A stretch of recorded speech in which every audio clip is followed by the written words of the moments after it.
All right, everybody. So I'm going to call this series like diseases and things that nobody remembers because we like learn about this in school and then you see it like every once in a while. And I literally had a patient with Charcot Marie Tooth Disease the other day. I swear I see the craziest things at these places I work. So I wanted to do a brief little review here for you of the anesthetic implications. And also, I think you're just going to pick up on some little gems and stuff here too that in general will just be good. So this is how I like to break down and think about things is you have your, you have your disease. Basically, Charcot Marie Tooth Disease has nothing to do with your teeth. It's a hereditary neuro disorder. And I always like to look at what are the big features of like the disease, whatever it is you're looking at, and then kind of break those down so that you can plan out like your anesthetic. And that's kind of how I always like to think about things. It's like to keep them simple. So essentially, what this is, oh my God, I can't talk. It is a progressive peripheral neuropathy. Okay. So it's a peripheral neuropathy. But what happens is they can have muscle atrophy and basically muscle wasting. So it actually starts in the tibial and the peroneal muscles. So it starts distally in the lower extremities, and then it actually moves up to the upper extremities is how the disease process spreads. So key things that you want to think about with that, anytime patients have peripheral neuropathy, diabetics, or whatever it may be, is obviously do a really good neuro assessment and get their baseline. So how are they, are they in a wheelchair? How are they moving around? Are they able to feed themselves? Are they able to swallow? Has it affected their respiratory system as well? We'll get into that in a minute. But doing a really good neuro assessment, and I'm always going to preach that to y'all, is what do they look like at baseline? What is their baseline? What do they look like before you touch them with any type of drug? So getting that done. Intra-op, we're going to really have to be thinking about positioning based on what type of procedure you're doing. Sometimes you might have to have them help position themselves a little bit. Is this comfortable for you? And that's also going on with your neuro assessment and looking at their range of motion as well. So being extremely careful with positioning and padding and stuff like that with these patients.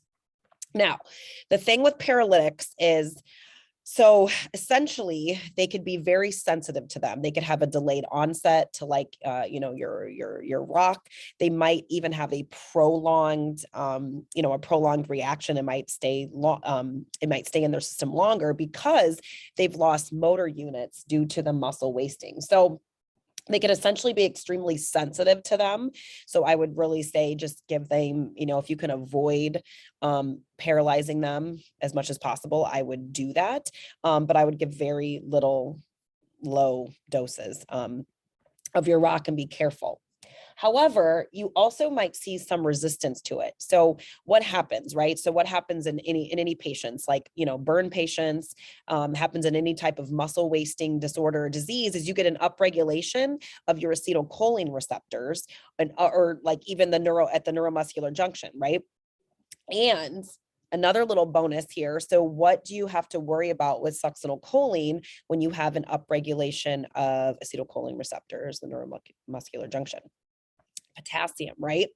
Because essentially when acetylcholine is activated, sodium and calcium go into the cell and potassium comes out. So you can essentially, if you give them succinylcholine, you can have a large efflux of potassium. So you want to check your potassium pre-op and just something to think about. Okay. So a couple of things to think about as far as your paralytics go. I would try to avoid, or I would just give a teeny little bit. And as always in anesthesia, risk versus benefit, right? You're always weighing the options. There's no perfect, easy answer. Respiratory function. So what is the respiratory function at baseline? They may need some PFTs in pre-op. You can see if those were done depending on it. You're usually going to see a restricted, not an obstructed, they're going to be restrictive. A lot of times their rib cage, their spine could be deformed. And so you might have some issues with restriction.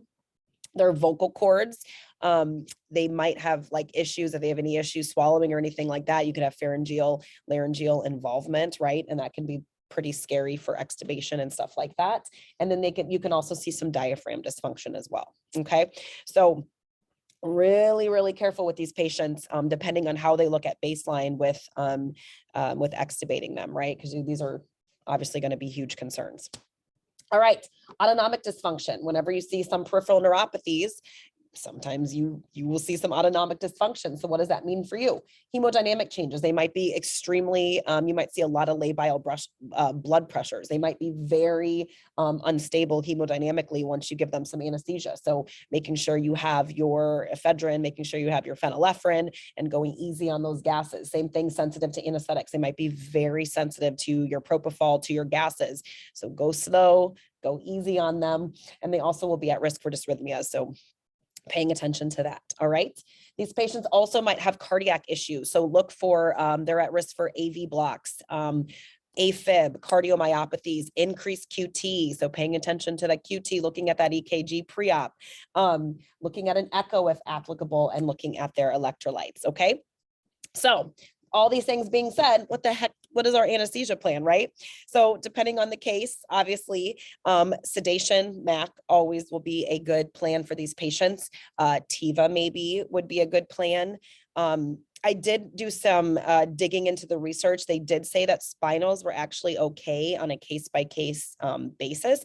Might be difficult though, depending on what their kind of spine or anything looks like, but I did read that spinals were okay for them. I would probably like low dose that and be careful with those. But once again, case-by-case basis. They said no lower extremity blocks. They would not do any type of regional blocks. They said not to do. And then they say be careful with interscaling blocks for these patients because of this here, is you don't want to, you know, accidentally block the phrenic nerve, and then they have even more diaphragm dysfunction. So they said if in patients who have severe pulmonary issues, they say avoid like interscaling, even supraclavicular, probably you don't want to drop a lung blocks for that reason. I would probably try to do an LMA. I would try to avoid intubation if possible, and paralytics if possible. Okay.